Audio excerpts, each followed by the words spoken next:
നെടുമ്പാശ്ശേരിയിൽ കൊല്ലപ്പെട്ട Ivin ജിജോയുടെ postmortem report പുറത്ത്. തലക്കേറ്റ പരുക്കാണ് ഐവിന്റെ മരണകാരണമെന്നാണ് പോസ്റ്റ്മോർട്ടത്തിലെ പ്രാഥമിക കണ്ടെത്തൽ.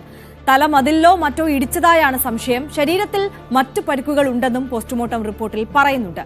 സ്വകാര്യ എയർലൈൻ കാറ്ററിംഗ് സ്ഥാപനത്തിലെ ജീവനക്കാരനായ ഐവിൻ ജിജോ ജോലി കഴിഞ്ഞ് കാറിൽ മടങ്ങവേ CISF ഉദ്യോഗസ്ഥരായ മോഹൻകുമാർ, വിനയ് കുമാർ ദാസ് എന്നിവർ സഞ്ചരിച്ച കാറുമായി ഉരസി. ഇതേ ചൊല്ലി വാക്കുതർക്കമുണ്ടായതിന് പിന്നാലെയാണ് ഉദ്യോഗസ്ഥർ ഐവിനെ കാറിടിപ്പിച്ച് കൊന്നത്. ഐവിന്റെ സംസ്കാരം അല്പസമയത്തിനകം നടക്കും. ആജ്ഞ രവീന്ദ്രൻ കൂടുതൽ വിവരങ്ങളുമായി ചേരുകയാണ്. ആജ്ഞ, വളരെ നിസ്സാരമായ ഒരു കാര്യത്തിന്റെ പേരിൽ നടന്ന അരും കൊലയാണ്. ഈ പ്രതികൾ പിടിയിലായിട്ടുണ്ട്, അവർ അറസ്റ്റിലാണ്.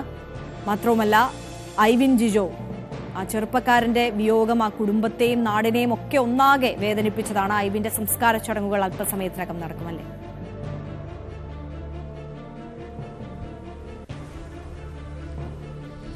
ആര്യ, അല്പസമയത്തിനകം ഈ പള്ളിയിലെ സിമിത്തേരിയിലാണ് ഐവിനെ അടക്കം ചെയ്യുന്നത്. അല്പസമയത്തിനകം ആ ചടങ്ങുകൾ നടക്കും. ഇപ്പോൾ തന്നെ ഒരു നാട് മുഴുവൻ കരയുകയാണ്. ഐവിനെ യാത്രയേക്കുന്ന ആ ചടങ്ങുകൾ ഐവിൻ്റെ വീട്ടുമുറ്റത്തും നടന്നുകൊണ്ടിരിക്കുകയാണ്. ജനനിബിഡമാണ് അവിടം. ഐവിൻ്റെ സുഹൃത്തുക്കളും ബന്ധുക്കളും ഒക്കെയുള്ള ആളുകൾ അവിടെ എത്തിച്ചേരുന്നുണ്ട്. സമൂഹത്തിലെ ഉന്നതരായ നിരവധി രാഷ്ട്രീയ പ്രമുഖരായ ആളുകൾ എല്ലാവരും അവിടെ എത്തിച്ചേരുന്നുണ്ട്. ഐവിനെ കാണാൻ 24 വയസ്സുള്ള ഒരു ചെറിയ പയ്യനാണ്. ജീവിതം തുടങ്ങിയിട്ടേ ഉള്ളൂ. ആ ഒരു സാഹചര്യത്തിൽ പോലും ഒരു ചെറിയ ഉരസൽ, വണ്ടി തമ്മിലുണ്ടായ ഒരു ചെറിയ ഉരസൽ, സൈഡ് കൊടുക്കുന്നതുമായി ബന്ധപ്പെട്ടുണ്ടായ ഒരു ചെറിയ ഫ്രിക്ഷനാണ് ഇത്ര വലിയൊരു ദാരുണമായ കൊലപാതകത്തിലേക്ക് നയിച്ചത് എന്നുള്ളതാണ് എല്ലാവരുടെയും വേദന. അതാണ് ആ അമ്മ കരയുമ്പോൾ പറയുന്നതാണ്, അവനെ കയ്യോ കാലോ തല്ലിയൊടിച്ചിരുന്നെങ്കിലും ഇങ്ങനെ കൊന്നുകളയേണ്ടിയിരുന്നില്ലല്ലോ എന്ന് ഐവിൻ്റെ അമ്മ നിലവിളിച്ചുകൊണ്ട് പറയുന്നുണ്ട്. ഇങ്ങനത്തെ അങ്ങേയറ്റം ഹൃദയഭേദകമായ ഒരു സാഹചര്യമാണ് ഐവിൻ്റെ വീട്ടിലുള്ളത്. ഈ പറഞ്ഞതുപോലെ സ്വകാര്യ എയർലൈൻ കാറ്ററിംഗ് സർവീസിൽ ജോലി ചെയ്യുന്ന ഐവിൻ വലിയ സ്വപ്നങ്ങളുമായിട്ടാണ് അവിടെ ജോലി ചെയ്യുന്നത്. വിദേശത്തേക്ക് പോകണം. ഷെഫായിരുന്നു അദ്ദേഹം ജോലി ചെയ്തിരുന്നത്.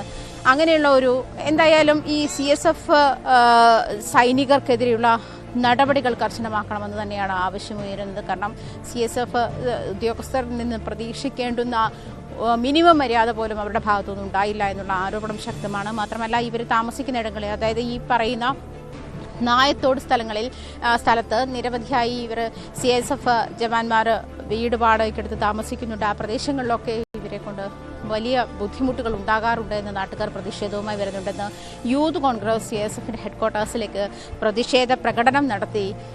ഇത്തരം സാഹചര്യങ്ങളൊക്കെ ഇത്തരം ഒരു പ്രശ്നം വരുമ്പോൾ നേരത്തെ തന്നെ നിരവധി പരാതികൾ CSF ക്യാമ്പുമായി ബന്ധപ്പെട്ടുണ്ടായിട്ടുണ്ട് എന്ന് തന്നെയാണ് നാട്ടുകാരുടെ പക്ഷം.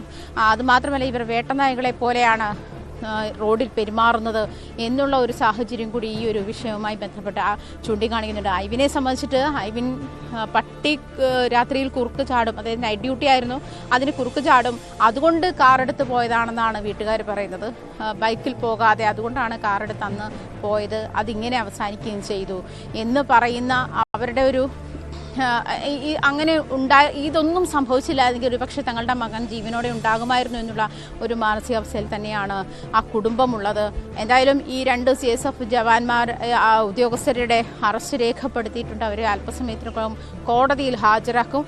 നാട്ടുകാർ ഇന്നലെ ഒരാളെ മർദ്ദിച്ചിരുന്നു. മാത്രമല്ല, ഈ ഐവിനെ കൊണ്ടുപോകുന്ന വഴിക്ക്, അതായത് ഈ ഒരു എക്സ്പ്രസോ വണ്ടിയുടെ മുകളിൽ അതിൻ്റെ ബോണറ്റിൽ കയറ്റി നിർത്തി സ്പീഡിൽ ഓടിച്ചു കൊണ്ടുപോകുന്നു. ഐവിൻ നിലവിളിക്കുന്നുണ്ട്. ആ നിലവിളി ശബ്ദം കേട്ട് ആളുകൾ പുറത്തേക്ക് ഇറങ്ങുന്നത്, ആരെയോ തട്ടിക്കൊണ്ടു പോകുന്നു ഇറങ്ങുന്നത്. അങ്ങനെയാണ് ഒടുവിൽ സഡൻ ബ്രേക്ക് ഇട്ട് വണ്ടി നിർത്തുകയും ഐവിൻ്റെ ശരീരത്തിലൂടെ വണ്ടി കയറി ഇറങ്ങുകയും ചെയ്തത്. കയറി ഇറങ്ങുമ്പോഴും പിന്നെയും 20 മിനിറ്റോളം വണ്ടിയിൽ തന്നെ വലിച്ചിഴച്ചു കൊണ്ടുപോയി. അതായത് ഐവിൻ ആ വണ്ടിയിൽ പിടിച്ചു കിടക്കുകയായിരുന്നു, അപ്പോഴും വലിച്ചിഴച്ചു കൊണ്ടുപോയി എന്ന് തന്നെയാണ് പറയുന്നത്. എന്തായാലും നാട്ടുകാരെ അവരെ കയ്യിൽ കിട്ടിയ ഒരാളെ നന്നായി മർദ്ദിച്ചിട്ടുണ്ട്. അതിനുശേഷം ഇന്ന് പ്രാഥമിക പരിശോധനയ്ക്ക് ശേഷമാണ് പോലീസ് അയാളുടെ അറസ്റ്റ് രേഖപ്പെടുത്തിയത്. അതായത് ആരോഗ്യ പ്രശ്നങ്ങളൊന്നും ഉണ്ടായിട്ടില്ല അയാൾക്ക് മർദ്ദനത്തിലൂടെ എന്ന് തന്നെയാണ്.